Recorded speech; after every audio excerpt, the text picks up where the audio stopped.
일상에 도움이 되는 꿀팁을 탐구한다. 꿀팁 탐구. 안녕하세요. 주유민입니다.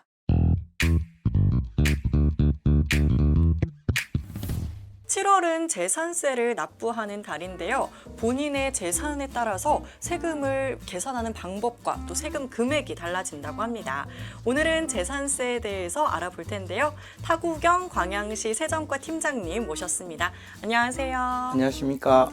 네, 오늘은 지난 시간에 이어서 재산세에 대해서 알아보려고 하는데요. 재산세는 어떤 거예요? 재산세는 주로 부동산에 과세되는 소유에 대한 지방세입니다. 부동산이라 하면 토지, 건축물, 주택, 기타 선박이나 항공기가 해당되겠습니다. 그러면 이 재산세도 자동차세처럼 두 번 나눠서 내는 건가요? 네, 7월하고 9월이 있는데 네. 7월에는 주로 건축물이나 주택에 대해서 과세가 되고 9월은 토지 분에 대해서 과세가 되고 20만 원이 넘는 주택에 대해서는 본세가 2분의 1이 9월에도 과세가 됩니다. 만약에 내가 두 번에 나눠져서 세금을 내야 된다 하면 좀 비싼 집에 살고 있다고 알고 있으면 되는 거네요. 그렇죠. 주택분 재산세에 재산세 제1기분이라고 7월에 고지서에 돼 있으면 우리 집은 조금 세금을 많이 내는 집이구나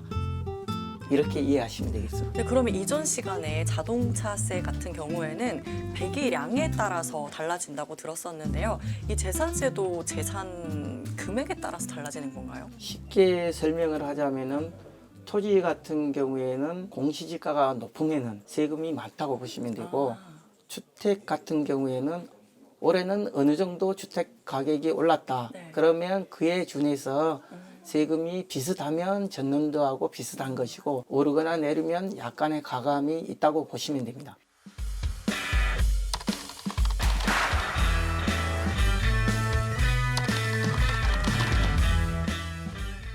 사실 이게 복잡한 건데 방금 팀장님께서 좀 간단하게 소개를 해주셨잖아요.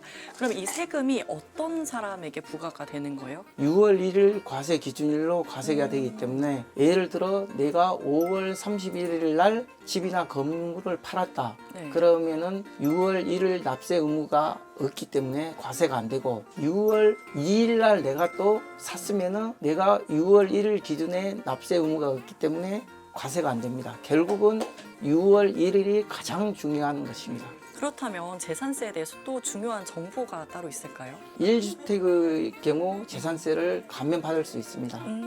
세금 부담을 없애주기 위해서 전국적으로 1주택자에 대해서는 세금을 감면해주고 1주택 소유자가 아닌 경우 조금 혜택이 없다고 보시면 되겠습니다.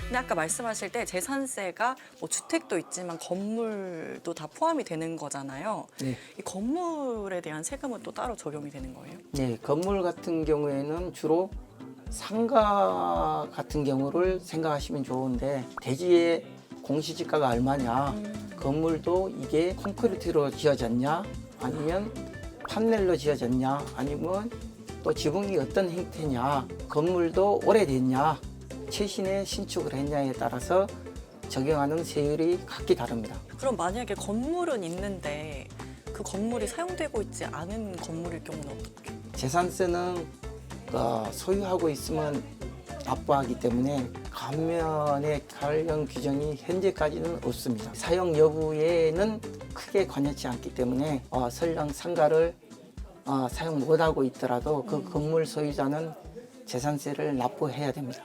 그러면 지금 주택, 건물까지 했는데 또 이 주택이랑 건물이 있으려면 사실 필요한 게 땅이잖아요. 네. 이 토지세가 따로 있다고요? 일반 상가 건물의 대지는 9월에 과세가 되고 네. 산이나 전납 같은 경우도 9월에 과세가 되지만은 주택의 경우에는 7월에 한꺼번에 과세가 되기 때문에 아무래도 9월에 과세되는 토지분의 과세보다 조금 싸다고 보면 됩니다.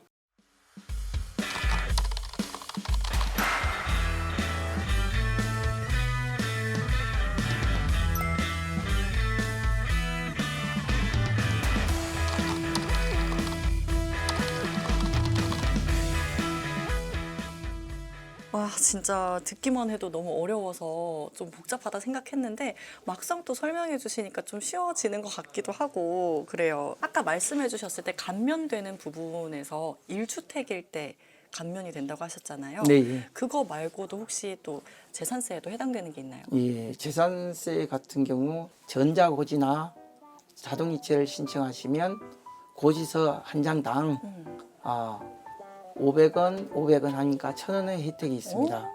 과세 기간이 있는 그 전달까지 예를 들면 7월에 재산세가 과세되기 때문에 네. 6월 30일까지 신청을 하신 분만 혜택을 볼 수 있습니다. 그러면 이 혜택을 받고 싶으신 분들은 6월 30일 이전에 신청을 하셔야 되는 거네요. 네, 그렇습니다. 그럼 정확한 납부 기간을 지키는 것도 중요하잖아요. 네. 재산세 납부 기간은 어떻게 되나요? 예, 7월분은 7월 31일까지, 9월분은 9월 16일부터 9월 30일까지만 납부하시면 됩니다. 혹시 이 재산세도 납부 기간을 놓치게 되면 어떻게 되는 거예요? 3% 납부 불성실 가산세를 납부하는 불이익을 받습니다. 그러면 이걸 안 잊어버리려면 고지서 이외에도 또 알림을 받을 수 있는 방법도 있다고 들었는데요. 네, 광양시 같은 경우에는 전화번호를 수신 동의를 하시면은 네. 납세 기간에 납기가 남았을 경우 3일, 5일 전에 문자도 나가고 특히 또 카카오 알림톡으로 광양시 같은 경우 알려주는 서비스가 있습니다. 이 모바일을 이용하면 500원, 한 장당 500원씩 아낄 수도 있고 또 알림을 통해서 납부 기간도 안 놓칠 수 있고 이용을 잘 해봐야겠는데요. 그렇다면 재산세 고지서가 왔는데 좀 의문이 드는 부분이 있다 하면 어떻게 할 수 있는 거예요?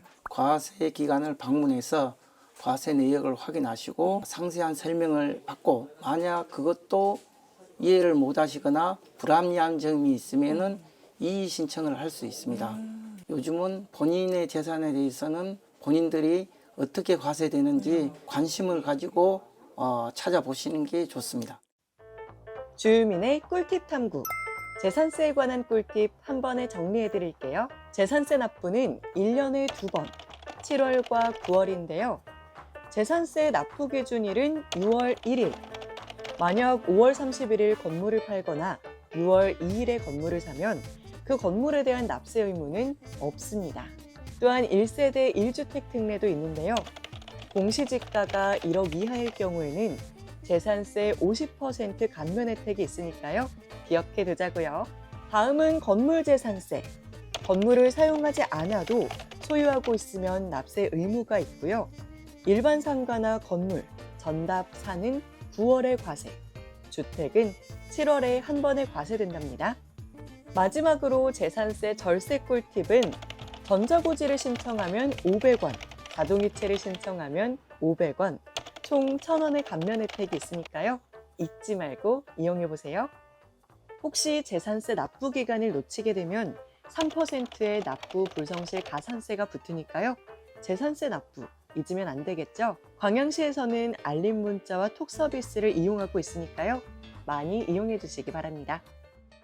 왜 내가 이 돈을 내야 하는지에 대해서 알 권리를 충분히 이용하면 좋겠다는 말씀이시잖아요. 네, 그렇습니다. 네, 오늘 재산세 납부를 할 때 가장 중요한 부분이 납부 기간이라는 점과 또 납부 방법 그리고 꿀팁까지 알아봤습니다. 앞으로도 일상에 도움이 되는 꿀팁 들고 찾아오겠습니다. 타구경 광양시 세정과 팀장님과 함께했습니다. 감사합니다.